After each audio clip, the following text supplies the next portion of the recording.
when you get a blowout win, the context matters in an NBA season, right? Sometimes a team is down bad, right? Depleted. You get hot from three and you just blow them off the floor.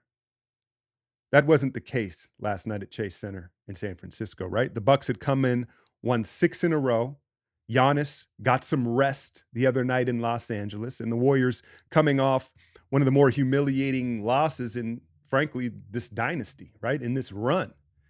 And it wasn't that they just got hot from three or the other team wasn't showing up, right? It was how they got it done.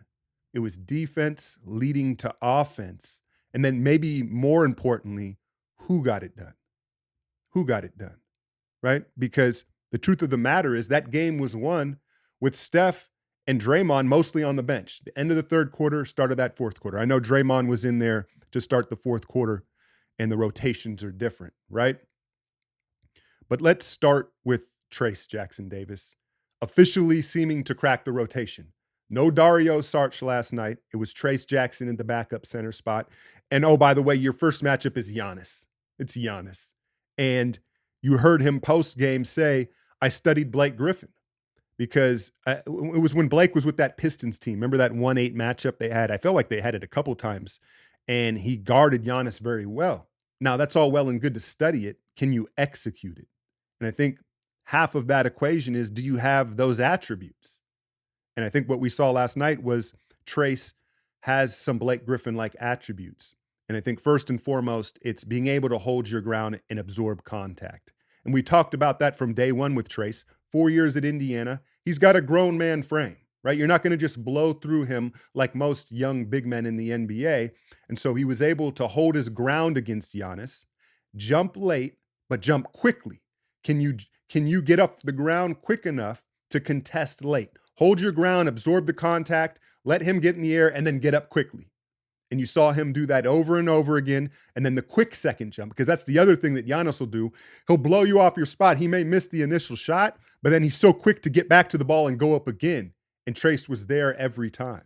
And then he keeps the feet churning, right? And he just heads back down the other way. He naturally runs the floor. It's a habit that's formed much earlier. It's hard to get someone to start running the floor that hasn't done it already as in their youth and coming up, right? And you can tell Trayce has always ran the floor, and they get that empty side pick and roll. And it's funny, you see the same thing with Podziemski. The league doesn't figure out you're a lefty unless you're like a star player. It just doesn't happen. And so he has that advantage when he gets out of those pick and rolls and finishing with the left hand. But it wasn't just Trayce, right? It was Moody and it was Kuminga. And when you had all three of them out there at the end of that third quarter, start of the fourth quarter, you looked around and you were like, hey, man, it's not so inviting to get to the rim for the opponent anymore. Moody plays much bigger than he is. We know how physical he is. Trayce jumping out the gym. And now Kuminga is starting to give second and third efforts defensively.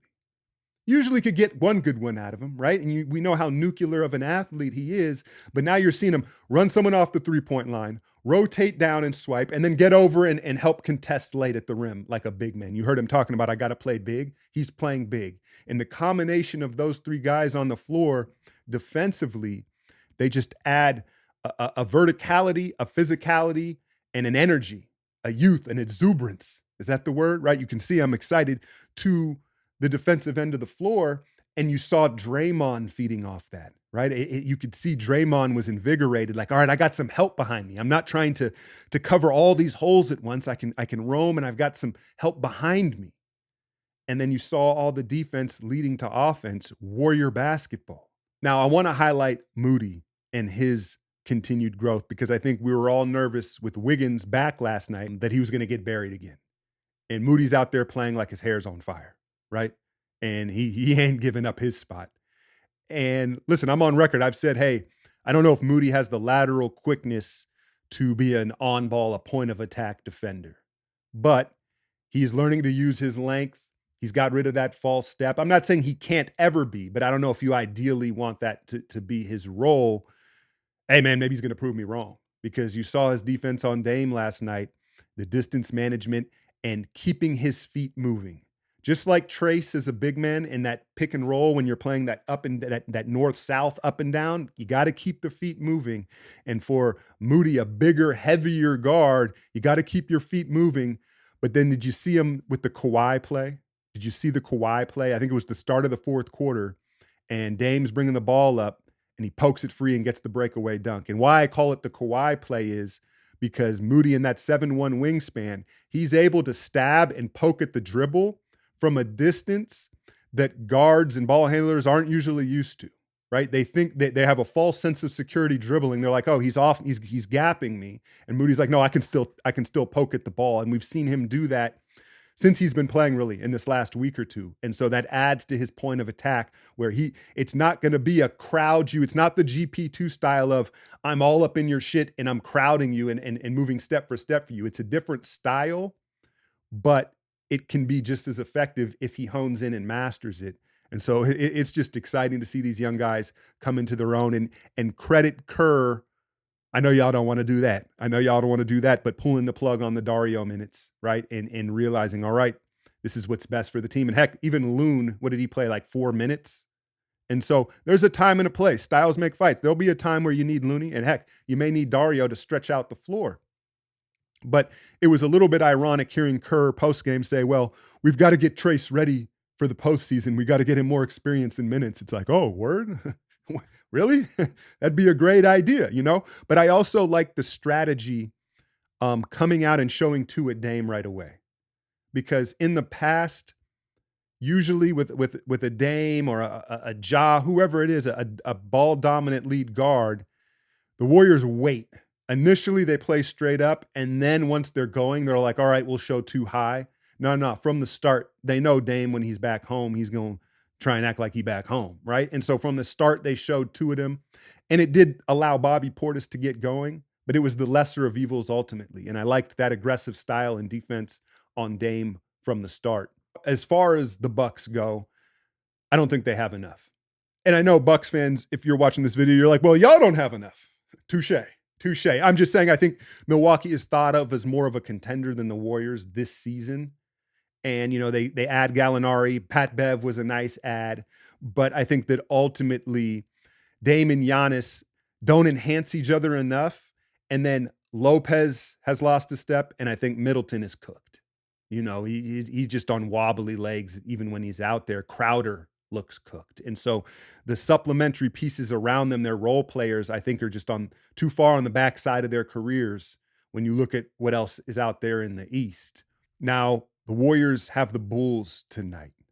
And if you hop on Underdog Fantasy right now, you can use my code Alchemy. You'll get 100% bonus on your first deposit of $100. And right now you can get Steph higher than 22 points. It's a discount. Is it 20? Yeah, 22 and a half. So if Steph scores higher than 22 and a half, he gets 23. You hit on that. And I like to put together 3 picks for my pick of the night.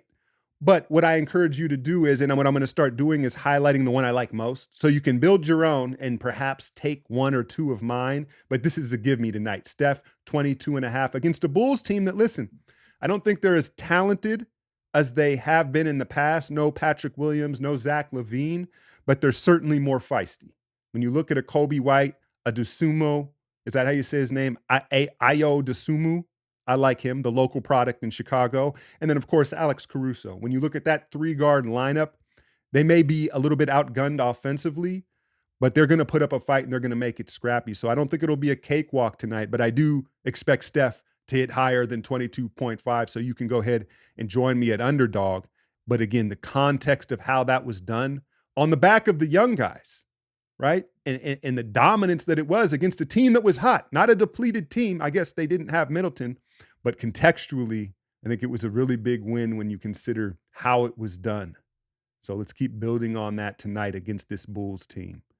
Hit that like, share, and subscribe. I'm out, y'all.